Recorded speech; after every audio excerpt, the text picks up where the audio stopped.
Time. I'm Zavinyo Tenyo. I'm Additional Director, the IPR Nagaland. On the dais, we have the Chief Electoral Officer, Mr. V. Shashank Shekhar, IAS.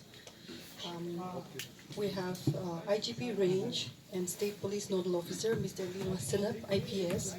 And we have OSD to CEO, Mr. Hiazu Meru, and Additional Chief Electoral Officer, Mr. Rokovito Keje. We shall have the briefing first from the CEO, followed by the IGP range, Mr. Limasinat IPS. I now give the time to the CEO.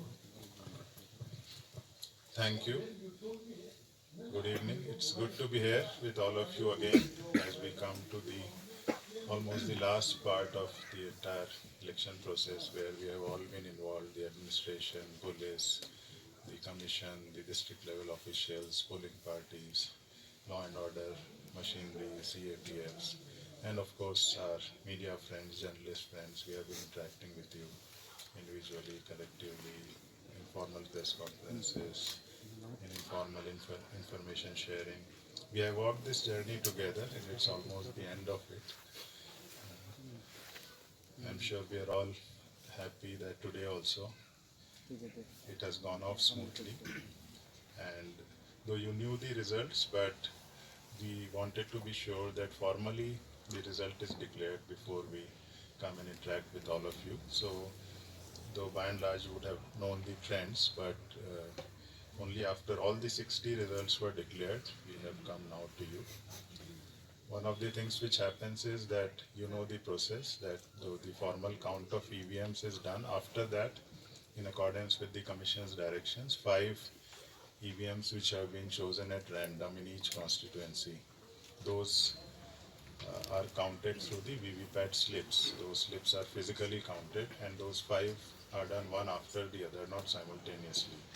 So that is also one of the reasons, though you may know the result informally, but the formal declaration happens only after all these 5 have also been counted and rechecked with the EVM result.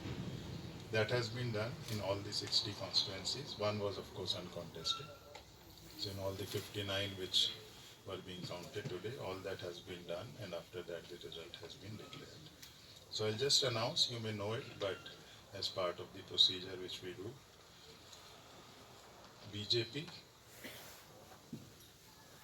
20 contested, in the sense 20 candidates were there, one constituency uncontested as I said, 12 won. CPI 1 contested, 0. INC 23 contested, winning 0. NCP 12, 7 1. NPP 12, 5 1. NDPP 40, 25 1. NPF 22, 2 1. RPP 1 contested, 0. Janata Dal United JDU 7, out of which 1 candidate has won. LJP 16 contested, 2 candidates won. RPI Athwale 8 contested, 2 1. RJD 3 contested, 0 winning candidates. Independents 19 contested and 4 won.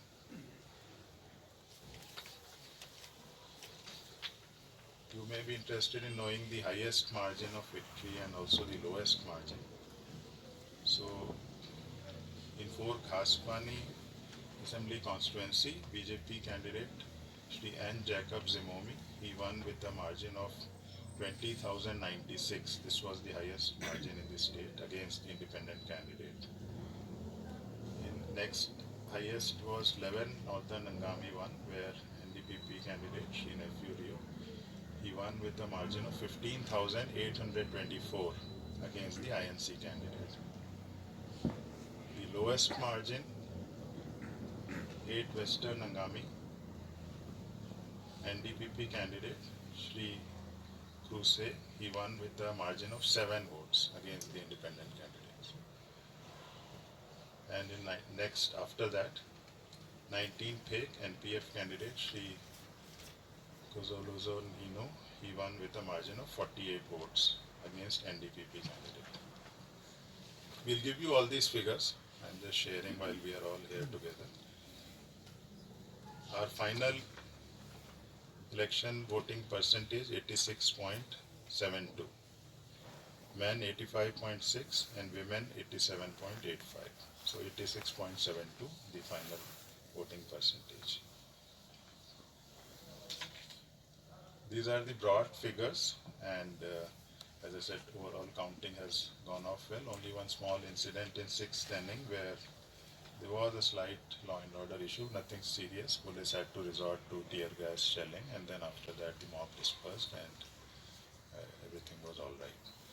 So in that sense, this final stage of counting of this entire election process has also gone off smoothly, and we are happy to be sharing all this information with you here.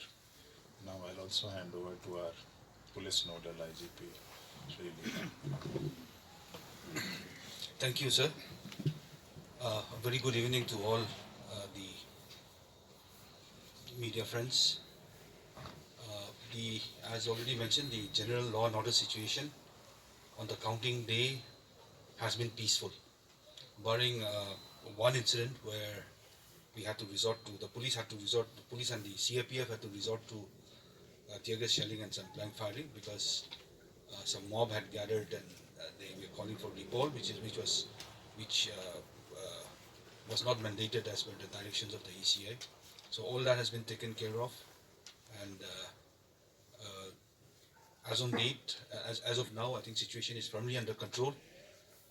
There are certain sensitivities where some antisocial elements may try to take advantage. The security is very much well placed, and all the district SPs, the Commissioner of Police, the district SPs, the officers on the ground, they're monitoring the situation, and so far, no adverse report has come so far. But we will continue to maintain the vigil till such time as it is necessary. Through this medium, I'd like to make an appeal to all the citizens of the state that not to take law into their own hands. The democratic mandate has to be respected, and we have to accept it. So, through the medium, I would like to just make an appeal to maintain peace and calm and tranquility, and accept the democratic mandate of the people. Thank you. Thank you, sir. If there are any questions, I think our CEO and police nodal officer will be willing to take a couple of questions. Can I please, what is the law and order that MOF you are talking about? How it started and where and how you are just bringing that situation under control? That was in Perin ADC office. So one of the political parties were not happy with I think the EVMs, the counting and other issues. But there was absolutely no, I think, irregularities. But the public had some other perceptions, so they tried, a mob of about 400 and 500, they tried to get into the ADC's office, but that had to be stopped, and in the process, through the magisterial order, some force was used, lathi charge was done, some tear gas shells were fired, some blank rounds were fired. No injuries have been reported, and situation is firmly under control.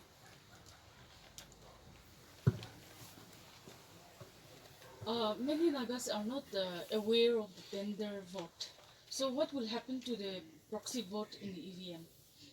Because there is one case by Mona Lisa Changija, which she has written on the paper also. So what will happen to that vote? Someone has voted on her behalf, but she insisted. So she was made to go for tender vote. So what will happen to that? That is the procedure laid down, and this happens in very rare cases. That if you go there and it's already cast, then yes, as per procedure, the tender vote is taken. But since the formal voting process has already happened, so the legal recourse will be, we'll try to establish who was the person who cast the wrong vote, and then we'll try to take action against him or her, whatever. So that legal action that process will continue. So will her vote be taken into consideration? This, as I said, happens very rarely. So, since the vote against the, in whatever manner that person from what you are referring to, that incident, if against her name somebody has already cast the vote, so against the same voter it cannot be counted twice. And once it has gone into the EVM, obviously it cannot be retrieved back which vote is that one. So technically, it is not possible then for against one person two votes to be counted. So the tender vote is to complete the process where the voter at least has exercised that vote, but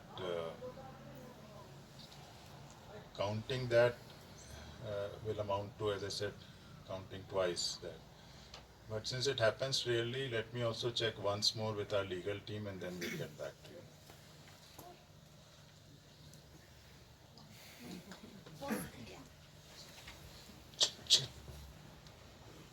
Post-mortem with regard to the death that took place at Noklak, so you mentioned was to be carried out today. So have you established, has it been established about the cause of the death?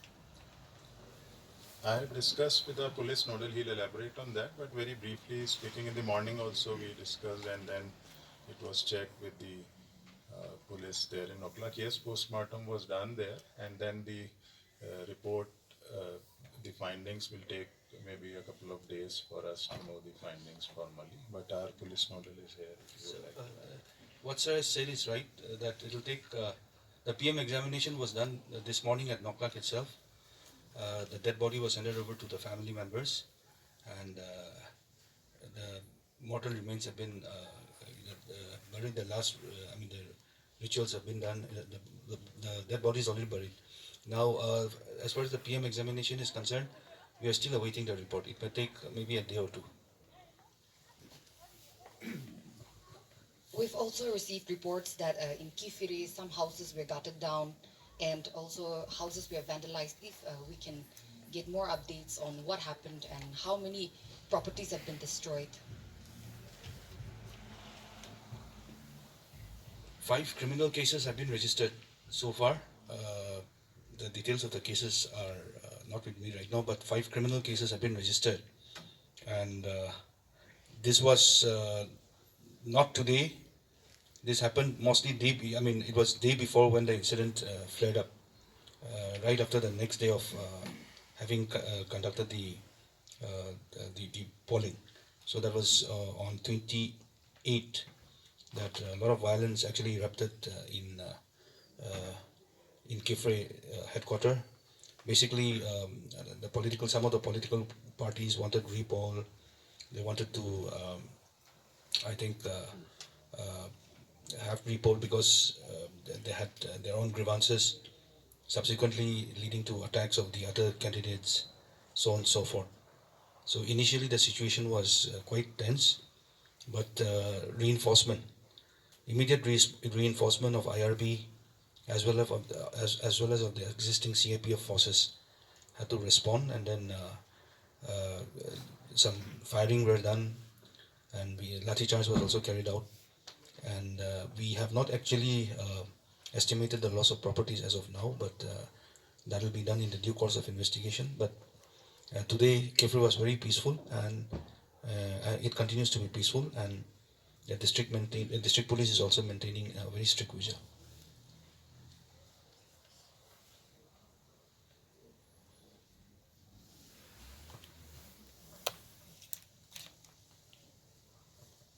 With that, ladies and gentlemen, we close this briefing. We would like to place on record our gratitude to the media fraternity